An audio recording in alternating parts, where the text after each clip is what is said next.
બે એવું લખ્યું છે કે પૃથ્વી કેરું રૂપ ધરી નાખ્યો પૃથ્વીનો પાયો, પાંચ પુરુષ ખપર બારા સઠાનો સાયો, આ રૂપનો સ્વરૂપ જોગી અગમથી આવ્યું.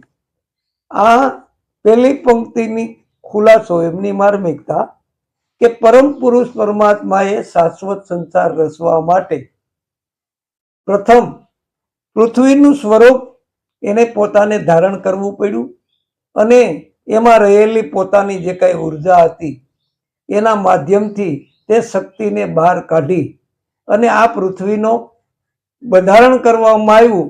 પાંચ પુરુષ ખપર બારા એટલે કે પાંચ તત્વ પરિપક્વ ન થયા ત્યાં સુધી છઠ્ઠા સર્જનહારનો સાયો આ ઘટની અંદર હતો અને આ સાયા વિહોણું એક પણ ઘટ નથી, આવું એ કહેવા માંગે છે.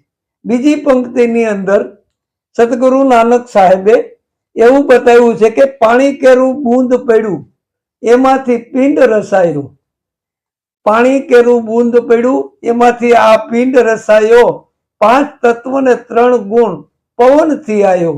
આ પાંચ તત્વ ને ત્રણ ગુણ પવનના માધ્યમથી આવ્યા છે અને દૂધનો કળશ લઈને માખણ માપાયો, રૂપનો સ્વરૂપ જોગી અગમથી આવ્યું.